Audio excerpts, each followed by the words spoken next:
All right. So, if you have a child who is struggling with mathematics and you're thinking of getting a mathematics teacher, ensure that you put these four things in place. But before I go right into it, if you're new to this channel, please kindly subscribe so that you can get more of such interesting videos as to how to help your children become better in their academics and become better in their character. All right, so let's dive into it. The first thing you should do if you really want your child to become better in mathematics is to take away the fear. A lot of children don't do well, and I'm speaking as a mathematics teacher here now. A lot of children do not do well in mathematics because immediately they just see that mathematics on the board, or you just bring math textbook or math homework. Their heart just goes fiam. Reason being that they are afraid of failing because they know what will happen. Trust Nigerian parents, they bring out the cane and begin to flog. And we have a lot of wicked math teachers that some math teachers will tell the children, if I give you 10 exercises, you fail two, I'll give you two. If I give you 10, you fail the 10. You don't need all of that, all right? So take away the fear, and whatever math teacher you are going to be getting for your child, tell that teacher, under no circumstances should you beat my child for failing any of the exercises or assignments. Because even that child, do you think that child doesn't want to pass? Do you think that child doesn't want to learn mathematics? So try as much as possible. Tell the child that, see, if you fail everything, there's nothing I'm going to do to you. I will not kill you, okay? Like I always tell my children, I tell them, if you fail these exercises I've given to you, I'll point out your mistakes. I will give it to you. You go and do it again. I'm not going to do correction for you. I'll do it again. You go back, you keep doing it all by yourself, okay? So when you take away that fear, when you tell children these kind of things, they begin to relax, all right? Because as parents, we must know this. A child's brain doesn't function. The portion of a child's brain that is responsible for thinking, and of course, you know that for anybody to pass maths, he has to think. The portion of a child's brain that is responsible for thinking, it stops working whenever children are afraid, whenever they are stressed, or whenever they are angry. So if you take away these three things, your child will be relaxed and will begin to think. Number two thing you should ensure is that that child's concentration and focus is 100%. Because when solving mathematics, one step will lead to the other step, to the other step, to the other step, till you get to your final answer. Now, if it's a child that is struggling with absent-mindedness, once he misses one step, that's the end. That child is lost, all right? So if you know that you really want your children to be very good in mathematics, you have to help their concentration. And one thing you can do as a parent is to limit television screen time. You see, all you parents that you have children with this kind of challenge and you go and give them tablets, give them phone, put on TV from morning till night, you're not helping the child because excessive screen time, it tampers with children's attention span. It tampers with their level of concentration and focus. So if you know that you are still struggling with maths with your children, I will advise you to put off the TV for a very long time. Whatever tablet or whatever gadgets they have, collect it for a while and work on their concentration. Build it to maximum capacity. Now, to the next phase. Whatever teacher you are going to get for your child, make sure that it's not the teacher that is just very brilliant. This teacher knows maths. Knowing maths is one thing. Being able to communicate it effectively to children is another thing, all right? So make sure that it is a teacher that is not just good in mathematics, not just a maths guru.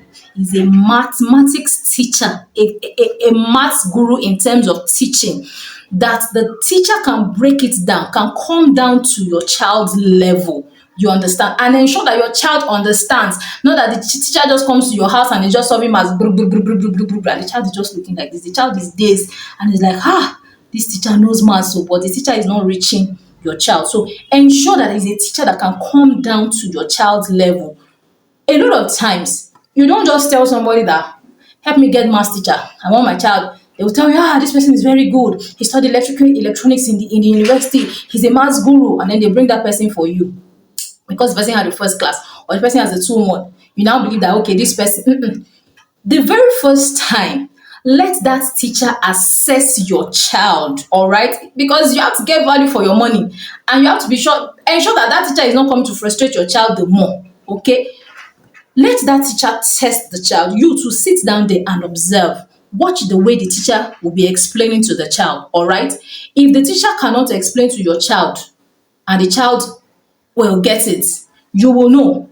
Because if you yourself, you're very good in mathematics and the teacher is breaking it down, you will know that yes, this teacher knows exactly what he's doing and is reaching my child. Even if you're not so good, from the way the teacher is explaining, you will understand. You will now be like, oh, so maths can actually be this simple. I can understand this almighty maths. You will know at that point that, okay, this teacher can actually reach my child. And then finally, what the teacher should be able to do is to be able to diagnose the child's problem, or to be able to diagnose where the child's problem in terms of mathematics started from. All right. A lot of children have issues with maths because their foundation is faulty. You know your child, you know the grades that your child have been bringing, probably primary one, primary two, primary three, and then your child gets to primary four and maths is beginning to look like something else. So that teacher has to be able to get to the point where your child's problem or challenges for mathematics started from. And that is the point where that math teacher should take your child from. All right.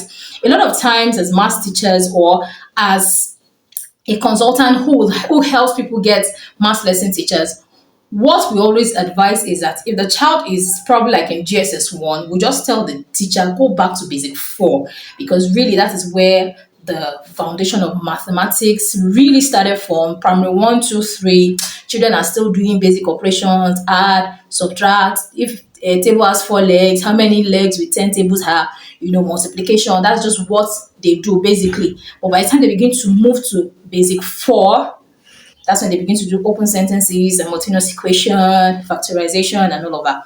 So let the teacher go back to primary 4. All right. Sometimes, the teacher may meet that child exactly at the class where the child is. Now, when we say go back, we're not saying take your child back to basic 4. Let the teacher go back to topics. All right. Let the teacher start from topics in that primary 4 and begin to walk your child, to where the child ought to be. And another thing I would advise is that the parent, has to be very patient. All right. Stop looking at it that, okay, you got your child a maths teacher, middle of second term, or 4 weeks to exam. And the teacher says, we have to go and start from basic 5 maths. And you're saying, hey, exam is in 3 weeks. No, you really don't have to do that. Allow the teacher bring your child from where your child is to where your child ought to be. I hope with these few points, you will be able to get the right kind of teacher. You'll be able to tell where your child is, and you'll be able to help your child, become better in solving mathematics. And another thing I must add is that not every child will be a maths guru, but to a very large extent, you can move every child from where the child is, and the child goes way beyond average. A child that is scoring 30, 40, and then suddenly this child begins to score 65, 70. It is very possible if you can run the child through all of this process. So I am Faith Benjamin, an educator, a parent coach, a children's talent coach, and an amazing storyteller. So once again, don't forget to subscribe to this channel so you can continue to get amazing tips to help your children in their academics, tips that will help you determine your child's natural talent and how you can fashion your child's academics, to suit that talent, and you end up raising a genius and an amazing problem solver. Thank you so much.